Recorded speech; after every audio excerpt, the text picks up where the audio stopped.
네, 박근혜 전 대통령 재판은 이 시각 현재 서울중앙지법 417호 형사대법정에서 진행되고 있습니다. 앞으로 주 3회 공판이 이어집니다. 자세한 내용 김광삼 변호사 그리고 추은호 해설위원과 알아보도록 하겠습니다. 안녕하십니까? 예, 안녕하세요. 안녕하세요. 자, 53일 만에 처음 모습을 보였는데 그렇습니다. 그동안 건강 이상설도 나돌기도 했습니다만 비교적 건강한 모습으로 재판정에 출석했죠? 그렇습니다. 말씀하신 대로 그동안 이제 만성 신부정증을 앓고 있다, 또 단식하고 있다 이런 말들도 많이 나오지 않았습니까? 하지만은 오늘 그 재판정에 나온 모습을 보니까 다소 이렇게 수척해진 것은 사실인 것 같아요. 예. 하지만은 전반적으로 건강에 문제는 없어 보이는 거고요. 그리고 머리를 보니까 이제 특유의 그 올림머리를 하려고 이렇게 노력한 부분들은 보이는데 그래도 다소 좀 정돈되지 않은 듯한 그런 모습들. 그리고 그 의상을 보니까 그 올해 들어서 계속 이렇게 감색 정장을 주로 계속 입고 있습니다. 그 국립현충원 갈 때도 그렇고 또 법원에 지난번에 영장실질심사 받기 위해서 나올 때 그리고 청와대에서 삼성동 장택으로 갈 때 뭐 이럴 때 보니까 계속 일관되게 감색 정장을 입고 있던데 이것을 뭐 전투복 패션이다 이렇게 평가도 하고 있지만은 아마 나름대로 좀 강한 인상들을 이런 걸 보여주기 위해서 그런 그 일종의 전투복 패션을 지금 고집하고 있는 것 같습니다. 예. 자, 그 법정에서 최순실 씨와 이제 박근혜 전 대통령 두 사람이 조율을 하게 됐는데 그 두 사람의 분위기는 어떨 것 같습니까? 서로 공범의 관계인 건 재판정에서 지금 밝혀져야 될 사안이고요. 일단 오늘 법정에 들었을 때는 서로 눈을 좀 마주치지 않으려고 했던 것 같아요. 단지 최순실 씨만 흘낏 박 전 대통령을 바라본 걸로 보이고요.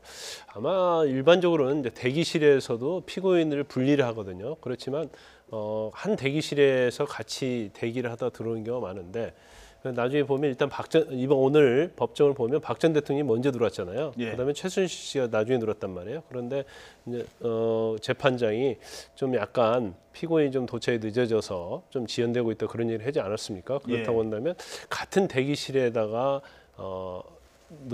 같은 대기실에 대기를 시키지 않았다고 이렇게 볼 수 있을 것 같습니다. 예. 그런데 사실 오늘 재판에서는 이제 저렇게 나올 수가 있는데 만약에 병합이 돼서 계속적으로 재판을 받게 된다고 하면 또 끊임없이 둘이 같이 봐야 할 상황이 되는 거거든요. 그리고 자기의 범죄 사실에 대해서 그렇지 않으면 박 전 대통령 입장에서는 이제 최순실 씨하고 관계, 최순실 씨는 박 전 대통령 관계에 대해서 재판부에서 물어본다랄지 아니면 검찰에서 물어보면 거기에 대해서 대답을 할 수밖에 없는 상황이 있기 때문에 오늘은 첫 조우기 때문에 저렇게 어색하게 가지만 향후에는 병합이 되게 되면 계속적으로 얼굴을 봐야 할 처지고 그렇다고 하면 상당히 법정에서 익숙해질 가능성도 꽤 크죠. 예. 앞으로 주 3회 최소한 재판이 이뤄질 예정입니다. 재판 과정을 이제 공개를 하기로 재판부에서 결정을 했는데 앞부분만 공개를 했습니다만 그렇습니다. 어떤 의미가 있을까요? 보통 그 재판 과정을 공개를 잘 안 합니다. 그렇죠. 그 재판관이 특히 이렇게 역사적으로 중요한 사건이니까 한 2분 30초 정도 이렇게 언론에 취재를 허용을 했는데 21년 전에 전두환 노태우 전 대통령의 재판 때도 같은 417호 그 법정에서 열리지 않았습니까? 그때도 한 1분 30초 정도 그때 그 촬영을 허용했는데 요번은 조금 더 그거보다도 좀 시간을 좀 길게 좀 준 것 같습니다.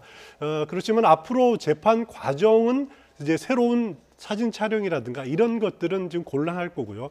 만약에 선고할 때는 또 어떤 재판정에서 재판관들이 또 그때는 또 허용할지 그거는 또 좀 지켜봐야 될 대목이 아닌가 싶습니다. 예. 그 과거에는 전두환 노태우 두 전직 대통령 재판 때는 피고인이 이렇게 판사님을 앞에서 마주보는 좌석 배치였는데 이번에는 앞서도 나왔습니다만 검사와 변호인이 이렇게 마주보는 이런 자리 구도거든요. 무슨 차이가 있는 겁니까? 그 전에는요 피고인이 그 앞에 섰습니다. 그리고 변호인석과 그다음에 검찰석이 이렇게 동등하지 않았어요. 예. 그런데 그 부분에 있어서 어떤 검찰과 사실 피고인은 동등한 입장이거든요. 검찰은 기소를 하고 피고인은 재판을 받을 입장에서 판사 입장에서 보면 동등한 입장이에요. 그래서 법이 개정이 돼서 예. 결국 피고인의 인권 보호를 위해서 변호인과 피고인이 같은 앉게 하는 그렇게 동등한 입장에서 그렇죠. 마주보게. 그래서 그렇게 재판 법정 자체가 이제 정리가 된 거라고 볼 수 있고요. 예. 지금 오늘 여기는 이제 대법정이기 때문에 상당히 법정이 큽니다. 그래서 앞부분에 있어서 뭐 박근혜 전 대통령, 그다음에 박근혜 전 유영하 변호사, 그리고 그다음에 최순실 씨, 이경재 변호사 이제 그런 식으로 쭉 앉았지 않습니까? 예. 그런데 법정이 크기 때문에 앞에 6명이 앉았어요. 그런데 다른 법정은 그렇게 앉지 못합니다. 앞에 한 피고인 2명, 변호인 2명 정도밖에 못 앉거든요. 예. 그리고 대법정이기 때문에 또 박 전 대통령과 관련된 변호인이 이제 더 있었기 때문에 또 뒷부분을 앉게 되고 또 신동민 롯데 회장과 관련된 변호인들도 나머지 변호인들은 뒷좌석에 앉게 되고 후열에 안쪽 앉았었죠. 그래서 일단 앞으로도 계속 좌석 배치는 저렇게 쭉 갈 가능성이 크고요. 나중에 만약에 피고인 그러니까 박 전 대통령이나 뭐 최순실 씨에 대해서 본인 신문을 하게 되는 경우가 있습니다. 예. 그리고 재판부가 또 많은 걸 물어볼 때는 사실은 그 대통령을 마주보는 그러니까 증인석에 앉게 하는 경우가 있죠. 그래서 그런 경우 아마 제가 볼 때는 재판 끝나기 전에 생길 가능성이 많다고 봅니다. 그렇군요. 알겠습니다. 자, 그러면 40년 지기에서 국정농단의 공범 관계로 법원에서 만나게 된 박근혜 전 대통령과 최순실 씨. 자, 언뜻 21년 전 법정에 나란히 섰던 전두환 노태우 두 전직 대통령의 모습도 떠오르는데요. 오늘 두 사람의 모습을 장민정 앵커가 정리해봤습니다. 박근혜 전 대통령이 법정에 섰습니다. 구속 수감된 지 53일 만에 다시 대중 앞에 모습을 드러낸 겁니다. 다소 야윈 모습이었습니다. 서울구치소에선 연두색 수의를 입고 생활했지만 오늘은 사복을 입었습니다. 형이 확정이 안 된 미결수라 사복을 입든 수의를 입든 법적으로는 상관이 없습니다. 3월 30일 영장실질심사 때 입었던 것과 비슷한 감색 정장 차림인데 달라진 점이 있다면 가슴에 수임번호 503번이 새겨진 배지를 달았습니다. 영예 시절부터 탄핵 뒤 영장실질심사를 받으러 나올 때까지 박 전 대통령에겐 오랫동안 고수해온 머리 모양이 있습니다. 이 구치소에는 금속 재질의 핀을 반입할 수 없다고 하는데 특유의 머리 모양은 달라졌을까요? 아닙니다. 오늘도 같은 스타일을 고수했습니다. 금속 실핀 대신 구치소 안에서 파는 플라스틱 집게핀과 똑딱핀을 이용해 스스로 올림머리를 한 것으로 보이는데요. 전문 미용사가 공들여 한 것보다는 흐트러진 모습입니다. 그리고 법정에선 40년 지기 최순실 씨와 국정농단 사태가 불거진 이후 공식 석상에서 처음으로 마주했습니다. 두 사람은 이경재 변호사를 사이에 두고 앉았지만 서로 눈길 한 번 주지 않고 그저 앞만 응시했습니다. 지난 1996년 전두환, 노태우 전 대통령에 이어 전직 대통령이 법정에서는 부끄러운 역사가 되풀이됐습니다. 많은 국민은 서글픈 역사의 한 페이지를 고통스럽게 지켜보고 있습니다. 네, 그럼 지금부터는 본격적인 재판 내용을 살펴보도록 하겠습니다. 재판이 시작되면 인정신문이라는 걸 하지 않습니까? 그렇습니다. 이름, 직업, 생년월일. 그런데 박근혜 전 대통령은 직업을 묻는데 무직이라고 얘기했다고요? 그렇습니다. 직업을 묻는 질문에 과연 무직입니다라고 대답을 할지 아니면 전직 대통령입니다라고 대답을 할지 참 관심이었는데요. 박근혜 전 대통령의 선택은 무직입니다라고 지금 현재 상황을 그렇게 솔직히 표현을 했고요. 그다음에 뭐 이제 주소는 뭐 삼성동, 뭐 생년월일 이렇게 했는데 최순실 씨는 재판관이 이렇게 지금 직업을 묻는 질문에 막 울먹이고 흐트러진 모습을 보였다 그럽니다. 지금은 이제 인정신문 마치고 검찰이 공소 사실을 이렇게 쭉 읽는 그런 절차가 진행될 것 같고요. 그거 끝나면은 이제 변호사 측에서 그걸 반대로 변호사 측의 입장을 밝히고 이제 마지막으로 재판부가 그 병합 심리할지 그 여부를 오늘 이제 결정을 내릴 것 같습니다. 당초 오후에 증인 신문도 예정이 돼 있었습니다만은 오늘은 출석 예정됐던 증인들이 불출석 신고서를 내서 증인 신문은 오후에 진행이 되지 못할 것 같습니다. 예. 자, 최순실 씨가 자신의 인적 사항을 얘기하면서 뭐 흐느꼈다 이런 얘기로 좀 알려지고 있는데 심적인 동요, 나 때문에 이렇게까지 여기까지 왔구나 그런 생각을 좀 했었을까요? 근데 최순실 씨는 뭐 법정에도 많이 나오고요. 또 헌법재판소 탄핵 심판 때도 자주 나왔지 않습니까? 나왔고 또 특검에도 불려갔고 검찰에도 불려갔고 또 본인 재판도 뭐 혐의가 굉장히 많아요. 그래서 법정에도 자주 나왔기 때문에 굉장히 이 조사받는 거하고 법정에서 재판받는 거에는 어떻게 보면 굉장히 익숙한 사람이지 않습니까? 예. 그런데 오늘은 그전 재판하고 좀 다르다고 볼 수 있는 거죠. 일단 박 전 대통령과 같이 40년 직인데 공범으로 재판을 받고 있다는 측면, 그리고 사실 이번에 같이 재판받는 그 뇌물수수 부분요, 제3자 뇌물수수가 이제 직접 뇌물에 있어서 박 전 대통령 공범 관계로 돼 있는데 그 전에 재판받은 부분은 사실은 형량이 그렇게 무겁지 않아요. 그런데 이번에 박 전 대통령과 관련된 공범 부분은 형량이 굉장히 무겁죠. 590억짜리 뇌물 사건이니까. 그렇죠. 10년 이상 또 무기징역까지 갈 수 있는 그런 사건이기 때문에 본인이 이제까지 받은 재판 중에서 가장 범죄 사실이 혐의가 중한 재판이다 이렇게 보면 될 수 있고요. 그다음에 박 전 대통령과 같이 재판을 받기 때문에 그에 대한 심적 부담감이 있을 수 있고 예. 또 재판이 계속적으로 병합해서 진행하다 보면 사실 박 전 대통령과 최순실 씨의 관계가 이해가 상충되는 부분이 있을 겁니다. 예. 그리고 박 전 대통령이 그 피의자 신문조서, 그러니까 구치소에서 받은 피의자 신문조서 내용 중에 최순실 씨한테 속았다 이런 내용이 있지 않습니까? 예. 그 부분 자체는 최순실 씨와 어떤 선긋기를 하면서 아하. 이해가 상충될 수 있는 부분이 있는 거예요. 특히 정유라 씨와 관련된 삼성의 어떤 승마 지원금 그 부분에 있어서는 굉장히 서로 이해관계가 충돌될 수 있어요. 그러면 법정에서 서로 싸울 수밖에 없는 그런 상황이 될 수도 있죠. 그 최순실이 개인적인 뇌물 사건이 있지 않습니까? 그 네. 뇌물 사건과 이번 사건을 병합할지를 오늘 결정한다고 하는데요. 병합이라는 게 일단 뭔지 설명을 해주시고 근데 두 사건을 같이 재판해야 되는 이유는 뭡니까? 그렇죠. 병합이라는 것은 이제 두 가지가 나눌 수 있어요. 그러니까 한 명의 피고인에 대한 범죄 사실이 여러 가지가 있는데 재판부가 서로 다룰 수 있거든요. 그러면 같이 한 재판부로 병합해서 받을 수 있는 경우가 있고 또 한 명의 피고인에 대해서 순차적으로 기소가 되면 예. 사실 별개의 사건이거든요. 예. 근데 그걸 전부 다 합쳐서 받는 경우가 있는데 예. 오늘 이제 박 전 대통령과 관련된 부분은 박 전 대통령에 대한 공소 사실 기소는 검찰에서 한 거 아닙니까? 그리고 최순실 씨와 관련된 뇌물 부분은 특검에서 기소한 거예요. 예. 그리고 신동빈 롯데회장과 관련 부분도 검찰에서 수사를 한 거기 때문에 예. 사실은 별개의 사건이지만 피고인이 공범으로 되어 있단 말이에요. 예. 그래서 범죄 사실도 일치를 합니다. 그래서 한 개의 범죄 사실을 볼 수 있기 때문에 심리의 편을성을 위해서는 같이 재판을 받게 하는 거죠. 그러니까 합쳐서 재판을 받는 게 병합이라고 보시면 됩니다. 그리고 또 하나는 국민참여 재판을 받겠습니까라고 이제 판사가 질문을 했을 때 세 사람 다 국민참여 재판 노. 이 여론이 안 좋다는 거를 알기 때문일까요? 그렇죠. 일반적으로 이제 국민 참여 재판은 재판에 대해서 어떤 법률적인 잣대보다도 일반 국민이 나와서 봤을 때 이게 죄가 되지 않겠다는 그런 시각을 많이 갖게 되면 국민 참여 재판을 많이 원하죠.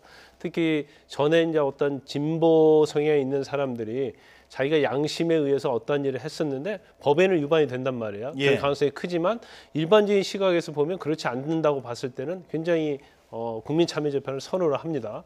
그렇지만 이 사건은 일단 혐의 자체가 굉장히 범죄 사실이 굉장히 많죠. 예. 그래서 그걸 하나하나 국민 참여 재판을 하기에는 일단은 또 부적합하고요. 두 번째는 가장 신경 썼던 것이 아마 일단 여론조사에도 그 전부터 계속 나왔지 않습니까? 예. 그 어떤 탄핵에 대한 찬성 여론이 굉장히 높았고 또 박 전 대통령의 구속에 대한 찬성 여론이 엄청 높았기 때문에 이거 국민 참여 재판으로 가게 되면 결국 다 유죄가 나올 수밖에 없다. 불리하다 이렇게 생각할 가능성이 크다는 거죠. 그래서 뭐 이구동성으로 세 명의 피고인 모두 국민 참여 재판을 받지 않겠다. 그렇게 그러니까 의견을 통일한 거죠. 외국 같은 경우는 이제 배심원이 유무죄를 미국 같은 경우는 정하면 네. 판사는 거기에 맞는 형량을 정하지만 우리나라는 그렇진 않다 하더라도 거기에 영향을 많이 받긴 하죠. 그렇죠. 일단 우리는 이제 배심원죄를 한다 해서 그게 판사가 거기에 구속되지는 않아요. 그래서 아무리 배심원이 무죄다 했다 하더라도 판사가 이건 유죄다 생각하면 유죄하고 형량에 대해서도 판사가 자기의 어떤 양형 범위 안에서 결정을 하게 되는데 일단 뭐 지금 박 전 대통령과 관련된 혐의에 대해서 국민 참여한 분들이 이건 뭐 유죄다 하면 또 유죄가 나올 가능성이 크기 때문에 예. 본인들은 법리적으로 경제 공동체를 비롯해서 사익 추구한 바가 없다고 해서 그걸 가지고 유무죄를 다투려고 하는데 국민 참여 재판으로 가게 되면 이제 그런 부분에서 굉장히 불리하다고 생각한 거죠. 알겠습니다. 하지만 국민들의 관심은 뜨거운 것 같습니다. 방청석 경쟁률이 7.7대 1에 이를 정도로 오늘 뭐 재판 시작하기 20분 전에 이미 자리는 꽉 차 있었다고 하더라고요. 그렇습니다. 417호 법정이 이제 그 150석입니다. 150석인데 언론이라든가 관계자들 좌석 말고 일반 방청객들이 들어갈 수 있는 것이 68석입니다. 여기에 521명이 방청하겠다라고 신청을 해서 7.7대 1, 상당히 높은 그런 뜨거운 그 관심을 보였죠. 예. 이 자리가 뭐 그 서울중앙지법 중에서 제일 큰 법정입니다. 그 보통은 뭐 한 40석, 뭐 한 100석짜리인데 이게 제일 큰 법정인데도 예. 그래도 이렇게 뜨거운 관심을 지금 보이고 있습니다. 예. 자, 그리고 그 기소 후에 6개월 이내에는 이제 선고가 내려져야 된다. 이런 그렇습니다. 규정이 있기 때문에 지금 재판을 뭐 일주일에 한 번 이렇게 할 여유가 없고 일주일에 적어도 3번은 해야 된다 이런 얘기가 나오고 있어요. 지금 일주일에 재판문은 3번을 하겠다라는 겁니다. 예. 월요일, 화요일은 증인 신문을 하고 그리고 수요일이나 목요일 중에 하루는 그 서류 그 증거 조사를 하겠다라는 건데 당초 재판부가 4차례 하자라고 했는데 예. 박근혜 전 대통령 측에서 건강이 좀 무리다. 그러면 거의 매일 나와야 되는 것 아니냐. 그래서 일단은 3차례로 지금 정리가 된 것 같습니다. 그렇지만은 그 6개월 내에 그 결론을 내려야 되기 때문에 대략 날짜 계산해 보면은 재판이 넘어간 게 4월 21일에 넘어갔거든요. 예. 그래서 대략 한 10월 17일 정도까지는 재판이 마무리가 돼야 됩니다. 그렇지 않으면은 그 석방을 해야 되는 문제가 있기 때문에 재판은 속도를 낼 수밖에 없는 그런 상황입니다. 예. 범죄 혐의가 굉장히 많죠. 그러니까 뭐 세분에서 보면 한 18개의 범죄 혐의가 있단 말이에요. 그래서 그 하나하나를 심리하기에 굉장히 시간이 많이 걸릴 거고요. 또 하나 빨리 신속하게 결정을 내려야 하는 이유 중에 하나가 물론 구속 만기가 뭐 6개월이어서 10월 16일 이전에 재판을 끝내야 하는 그것도 있지만 지금 국정농단과 관련된 다른 피고인들이 재판이 거의 마무리된 피고인이 많아요. 그렇죠. 뭐 1심 선고 내려지는 경우 그렇죠. 많죠. 차은태, 정호성 그렇게 많기 때문에 그 재판 자체는 결국 박 전 대통령에 대한 어떤 재판의 결과 또 형량 그런 것과 또 같이 비교해서 또 내려가기 때문에 재판부 입장에서는 뭐 되도록이면 빨리 재판을 신속하게 진행을 해서 결론을 내려야 할 그런 뭐 어떻게 보면 당위성을 가지고 있는 거죠. 그러니까 보통 이제 큰 사건에 뭐 주범이 있고 종범이 있다면 최순실과 관련된 가장 주범의 재판이 빨리 끝나고 박근혜 전 대통령에 대한 재판이 빨리 끝내야 나머지 그 종범들에 대한 재판도 더 원활하게 이루어질 수 있는 거군요. 그렇죠. 정호선 전 비서관 같은 경우에도 사실은 뭐 구속 만기가 6월까지인데 재판은 거의 마무리가 됐잖아요. 예. 그럼에도 불구하고 추가 기소된 내용을 가지고 구속영장을 다시 발부를 했단 말이에요. 예. 그러면 구속영장 다시 발부하면 또 6개월, 그러니까 올해 12월까지 구속 상태에 데리고 있을 수 있거든요. 예. 그런데 그렇다고 해서 꼭 6개월까지 데리고 있으려는 건 아니고 일단 박 전 대통령 재판 과정을 보면서 같이 선고를 하는 게 맞다 이런 생각을 하고 있기 때문에 되도록이면 빨리 신속하게 재판을 진행하려는 그런 의도가 있죠. 자, 그 최순실의 전략 그리고 박 전 대통령의 전략은 무엇일까요? 쉽게 말해서 최순실은 박근혜 전 대통령은 잘 몰랐습니다. 내가 미르 K스포츠재단 만들었고 그게 공익적인 걸로 알고 지원을 해달라고 한 겁니다. 라고 본인이 다 뭐 뒤집어 쓸지 아니면 이 재단을 만드는 과정에서부터 박근혜 전 대통령도 알았고 그래서 이재용 삼성 회장까지 불러다가 부회장까지 불러다가 돈 내라라고 한 겁니다. 옆에 뭐 신동빈 롯데 회장도 마찬가지입니다. 그런 식으로 공범 관계를 유지를 하려고 할까요? 어떻게 보십니까? 일단 이제 박 전 대통령, 이제 최순실 씨가 그 주장한 내용이 좀 결이 다릅니다. 일단 뇌물 관련된 부분에 있어서는 이제 K나 미르스포츠 재단과 관련된 부분은 공익적 추구 목적으로 한 것이고 자진해서 출연금을 낸 것이다. 이렇게 박 전 대통령 주장을 하고요. 그다음에 근데 그 기업적 이제 제3자 뇌물과 또 뇌물수수가 있는데 특히 삼성과 관련된 뇌물수수 부분 있지 않습니까? 최순실 씨의 딸인 정유라를 지원한 그거에 대해서는 이것은 내가 한 게 아니고 나는 모른다. 최순실 씨가 나를 속여서 했다. 그렇게 갈 가능성이 커요. 예. 이거 말고도 뭐 현대차와 관련된 KD 코퍼레이션이랄지 그다음에 포스코와 관련된 뭐 스포츠팀 창단 그 그랜드 코리아 관련된 뭐 그런 것들에 대해서는 이건 내가 모르는 일이다. 아하. 최순실 씨가 했다고 이렇게 갈 가능성이 큽니다. 예. 근데 거기에 비해서 최순실 씨는 K스포츠나 미르재단 그거에 대해서는 사실은 고영태나 차은택이 주도적으로 한 것이다 이렇게 가고요. 그다음 승마지원과 관련돼서는 뭐 자기들 뇌물로 받은 것이 아니다. 그리고 나머지도 다 뭐 모르쇠로 일관하고 있지 않습니까? 예. 그래서 잠깐 박근혜 전 대통령과 최순실 씨는 결이 좀 다르다 이렇게 볼 수 있는 거죠. 예, 짧게 하나만 더 질문드리겠습니다. 지금은 박근혜 전 대통령, 그다음에 최순실, 그다음에 롯데 신동빈 회장 이렇게 있습니다만 재판 중에는 혹시 이재용 부회장이 출석을 같이 한다든가 다른 사람이 같이 출석해서 재판받을 가능성도 있습니까?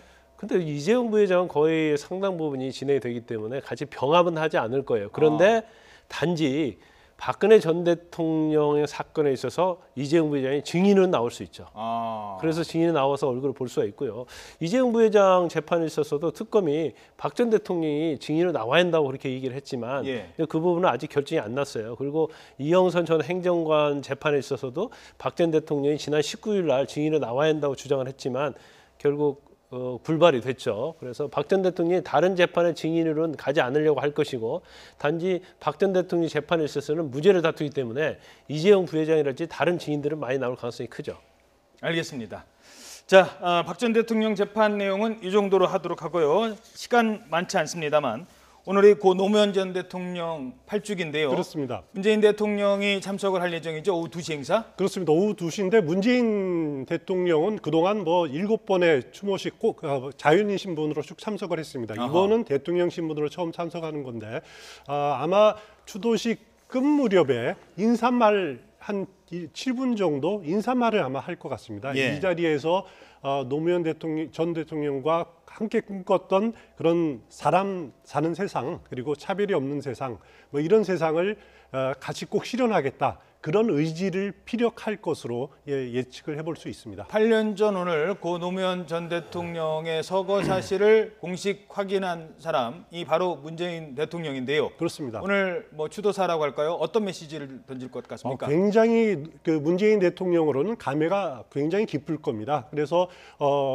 노무현 전 대통령과 함께 이루고자 했던 그런 세상들, 뭐 그런 것들을 한번 본인의 재임 기간 동안에 반드시 이뤄내겠다. 뭐 그래서 이 세상들을 좀 사람다운 세상으로 만들겠다라고 하는 그런 의지가 아마 오늘 피력될 것으로 생각이 됩니다. 예.